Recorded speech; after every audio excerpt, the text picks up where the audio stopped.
आशा है अच्छे होंगे। तो जो है हमने कल जो है ये टॉपिक देखा हुआ था, और वो टॉपिक था इक्वेशन ऑफ मोशन, है ना। कल अपन ने जो टॉपिक देखे थे वो अपन ने देखे थे इक्वेशन ऑफ मोशन। ठीक है भाई। तो इक्वेशन ऑफ मोशन आपको याद है कितने प्रकार की होती है? 3 प्रकार की होती है, ये आपको बताया था। फर्स्ट है v equal than u plus a t, दूसरा देखा था s equal than u t और हाफ ए टी स्क्वायर देखा था, और एक तीसरा आपने देखा v square equal than u square plus 2as। तो इनका जो है आपने डेरिवेशन भी देखा हुआ था। ठीक है भाई, है ना। तो क्लियर है, आपको बताया था कि इसके 3 मेथड हो सकते हैं, 3 में से एक मेथड मैंने आपको उस समय बताया हुआ था। ठीक है भाई। तो इसके बाद वाला जो टॉपिक है ये है हमारा रिलेटिव वेलोसिटी। ठीक है भाई, रिलेटिव वेलोसिटी। तो रिलेटिव वेलोसिटी काफ़ी इम्पॉर्टेंट है ना। रिलेटिव वेलोसिटी मतलब इसके नाम से क्लियर है, एक के कंपेयर में दूसरी ऑब्जेक्ट, है ना। जैसे यदि अगर मान लो 2 ट्रेनें आप देखते हैं, मान लीजिए एक ट्रेन ए है और एक दूसरी ट्रेन मान लो कि बी ट्रेन है ना। ए और बी 2 ट्रेनें हैं, और यदि अगर मान लीजिए दोनों ट्रेनें एक ही डायरेक्शन में यदि अगर जा रही है, दोनों एक ही डायरेक्शन में जा रही है ना। मान लीजिए इसकी वेलोसिटी वी ए हो रही है और दूसरे वाली की वेलोसिटी मान लीजिए वी बी हो रही है, और दोनों यदि अगर एक ही डायरेक्शन में जा रही, तो आपको क्या महसूस होगा? मान लीजिए प्लेटफॉर्म है और प्लेटफॉर्म के ऊपर 2 ट्रेनें, ए ट्रेन और बी ट्रेन 2 ट्रेनें हैं और दोनों एक ही डायरेक्शन में जा रही है ना। तो आपको क्या महसूस होगा कि भाई जो है दोनों ही फिक्स है, यानी दोनों जो है आपको स्टेशनरी महसूस होगी। ठीक है, जबकि दोनों चल रही होती है। ठीक है भाई, क्लियर है। अब इसी में मान लीजिए कि जो है एक ट्रेन है ना, ये वाली वी ए ट्रेन है, ये स्टेशनरी है। ठीक है भाई, ये ट्रेन स्टेशनरी है और ये वाली ट्रेन जो है ये मूवमेंट कर रही है। ठीक है भाई, है ना। अब क्या होगा बताइए? अब इस केस में आपको लगेगा, जब आप प्लेटफॉर्म के दूसरी ओर इस तरफ देखेंगे तब तो आपको फिक्स मालूम दिखाई देगा, लेकिन इस ट्रेन की ओर देखेंगे तो लगेगा कि आपकी भी ट्रेन जा रही है। ठीक है, तो ये क्यों होता है? ये रिलेटिव वेलोसिटी की वजह से होता है। इसी तरीके से मान लीजिए कि यदि अगर एक ट्रेन, ये वाली ट्रेन मान लीजिए इधर जा रही है और उसके साथ में पोल है, या यदि अगर मान लीजिए, है ना, यदि अगर पेड़ वगैरह हैं, तो आपको ये महसूस होगा कि अगर ये ट्रेन आगे जा रही तो ये सारे के सारे पीछे की ओर जा रहे। तो ये सब क्या होगा? ये रिलेटिव मोशन का एग्जाम्पल होता है। ठीक है, यदि अगर मान लीजिए हम, है ना, किसी जगह में यहाँ पे फिक्स है ना, बट है ना इंडिया में मान लीजिए हम किसी जगह में यहाँ पे ये फिक्स हो रहा है, लेकिन क्या हो रहा कि जो अर्थ है ना, वो पूरा राउंड लगा रही है, तो उसके कंपेयर में क्या होगा? हमारी भी पोजीशन चेंज हो रही है, हालांकि हमें लगेगा हम स्टेशनरी है। तो जो हर चीज़ क्या होगा? मोशन में होगा, और हम एक के कंपेयर में दूसरा जो ऑब्जेक्ट होता है उसका मोशन निकालते हैं। क्लियर है। तो आज हम जो है रिलेटिव मोशन के लिए जो है एक्सप्रेशन भी इसमें देखेंगे। रिलेटिव जो मोशन है उसके लिए एक्सप्रेशन क्या होता है। ठीक है भाई। तो रिलेटिव मोशन के लिए जो हमें एक्सप्रेशन जो मिलता है वो 2 टाइप का एक्सप्रेशन मिलता है। ये मिलेगा आपको वी बी ए, है ना, इक्वल देन वी बी और माइनस वी ए। ठीक है भाई। और जो एक और मिलेगा V A B equal then मिल जाएगा V B minus we A. ठीक है भाई। तो कहने का मतलब ये होता है, यहाँ पे वी बी ए का मतलब क्या हो रहा है ना। तो ये हम ये कहेंगे कि रिलेटिव वेलोसिटी, है ना, रिलेटिव वेलोसिटी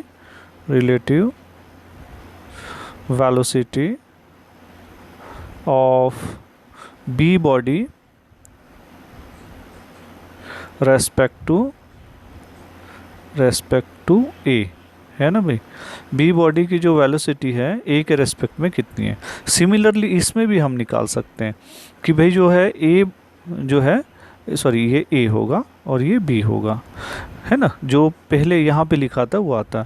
तो यहाँ पे भी अपन कह सकते हैं relative velocity of body A respect to B, है ना। ए के रिस्पेक्ट में दूसरे की वेलोसिटी कितनी हो रही है। ठीक है ना। तो हम रिलेटिव वेलोसिटी के लिए जो है एक्सप्रेशन निकालते हैं। तो किस तरीके का एक्सप्रेशन यहाँ पे मिलता है जो अभी हमने देखे थे, वो फार्मूला हमको मिलेगा। तो इसके लिए क्या कर से कंसीडर करते हैं, है ना, कंसीडर करेंगे टू ऑब्जेक्ट या टू बॉडी ले लेंगे। तो टू बॉडीज़ में मान लीजिए एक बॉडी ए ले ली आपने और सेकंड बॉडी बी ले ली, ठीक है।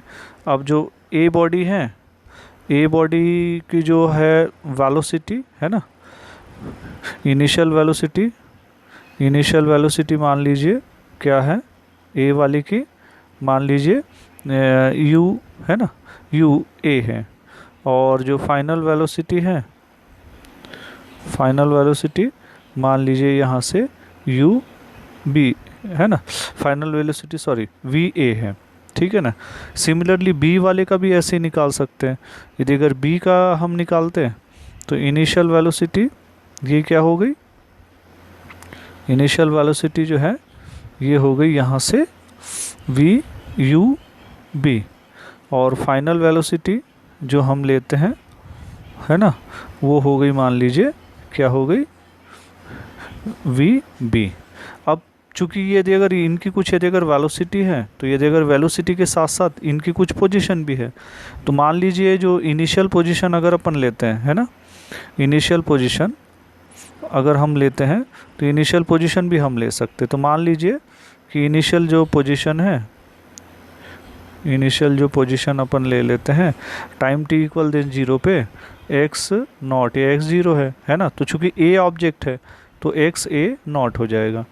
और सिमिलरली फाइनल पोजीशन किस वाले ऑब्जेक्ट की ले रहे हैं, ये a की, तो वो हो जाएगी फाइनल पोजीशन, ये कितनी हो जाएगी, ये हो जाएगी x है ना, x और टाइम t ले रहे हैं x a पे ही, ये मान लीजिए t हो रही फाइनल पोजीशन। सिमिलरली b का भी ले लेते हैं, तो b की जो है ऐसी इनिशियल पोजीशन कितनी हो जाएगी x b 0, ठीक है भाई। और ऐसे ही फाइनल पोजीशन अपन ले लेते हैं, तो फाइनल पोजीशन कितना हो जाएगी x है ना b और t, ठीक है भाई। तो इस तरीके से हमको ये मिल जाएगी। अब हम यहाँ से इनका जो है हमें ये निकालना पड़ेगा कि जैसे हम जो रिलेशन मालूम होती है ना, जो हमारी बेसिक रिलेशन मालूम है वेलोसिटी वाली, उस रिलेशन से हम आसानी से इसका फार्मूले को निकाल सकते हैं। तो सिंपल सी जो रिलेशन होती है वो कौन सी होती है, तो यहाँ पे अपन ले ले वी नो। तो वी नो मान लीजिए हम वी ए वाली वेलोसिटी ऑब्जेक्ट की वेलोसिटी निकालना चाहें, तो वी ए इक्वल देन क्या हो जाएगा, यहाँ से जो हमें मालूम velocity equal than displacement by time फार्मूले से निकल आएगा। तो यहाँ से हो जाएगा है ना, यहाँ से हम ले लेंगे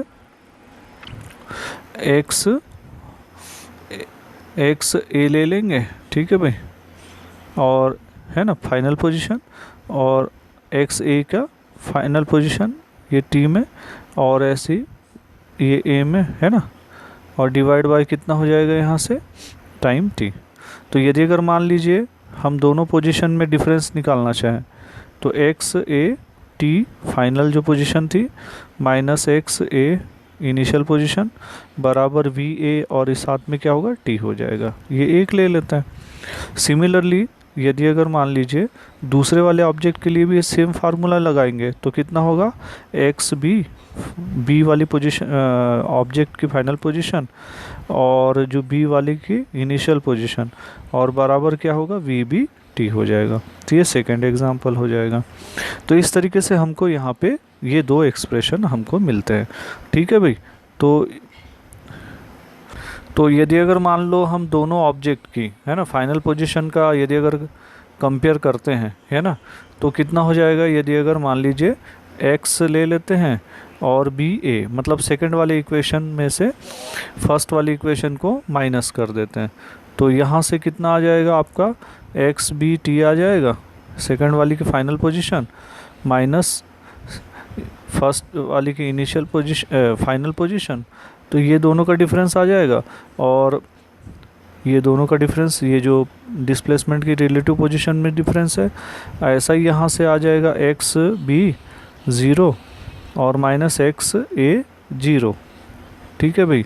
और साथ में जो वेलोसिटी लिए थे तो वी बी और माइनस वी ए, यानी सेकंड इक्वेशन में से फर्स्ट इक्वेशन के यदि अगर हम माइनस कर देते हैं तो ये क्या होगा, x B t minus x A t बराबर होगा x B nought minus x A nought और साथ में plus v B minus we A. तो ये एक फाइनल एक्सप्रेशन हमको मिलता है। ठीक है भाई, तो ये जो सॉरी यहाँ पे टी भी लगेगा।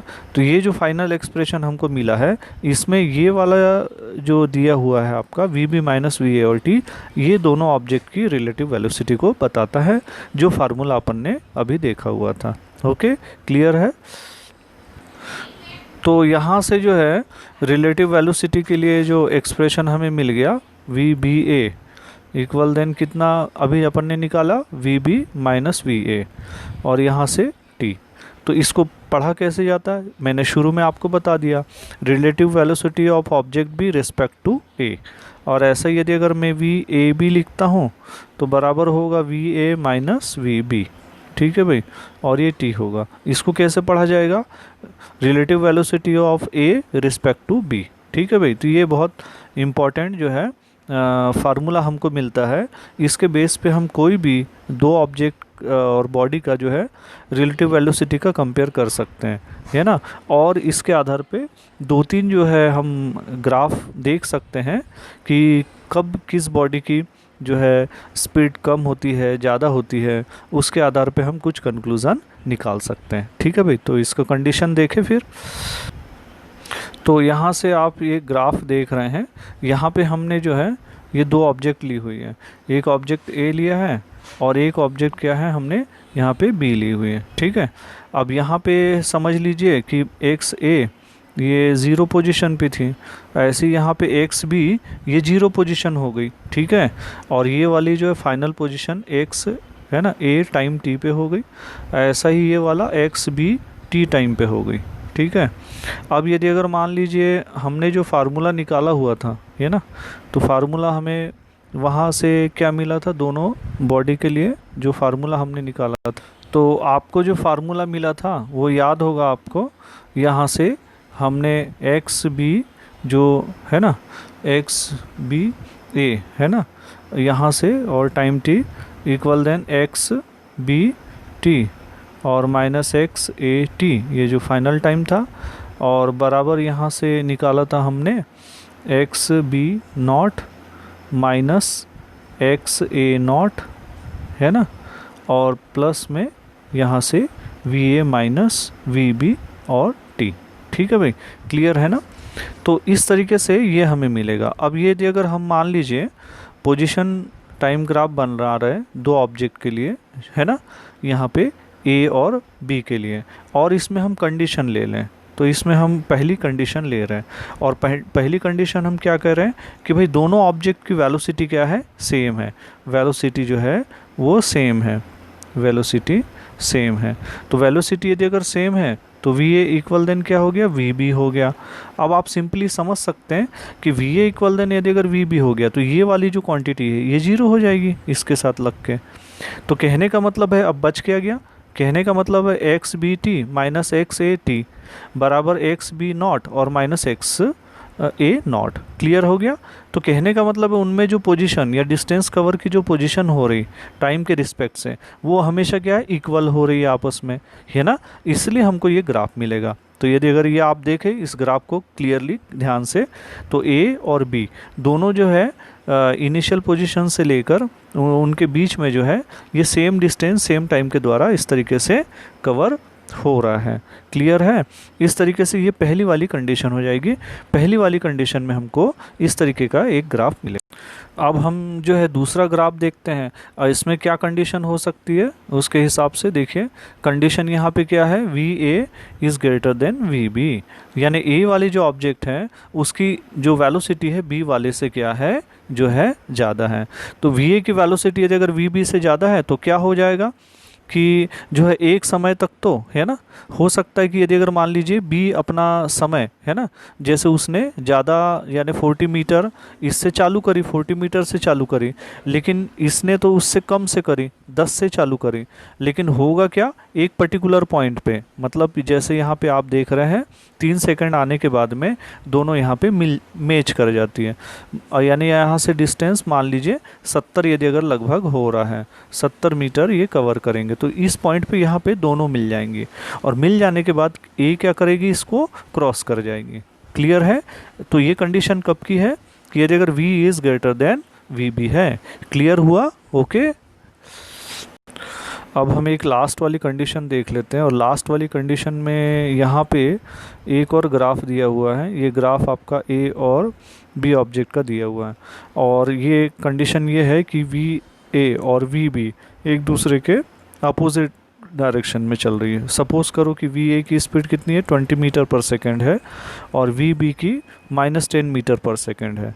और आप यहाँ से देख रहे हैं एक्स ए नॉट, यानी इनिशियल पोजीशन कहाँ से हो रही है, 10 से हो रही है। एक्स ए की यहाँ से चालू हो रही, और यहाँ पे फाइनल पोजीशन एक्स ए की फाइनल पोजीशन यहाँ हो जाएगी। ऐसा ही बी वाली की अपन लेते हैं, तो यहाँ पे ये 40 मीटर से चालू करा है, एक्स बी है ना, इनिशियल पोजीशन। इनिशियल पोजीशन का मतलब होता है जीरो नहीं होता भाई, एक्स बी जीरो लिख लिया, इसका मतलब ये जीरो नहीं है।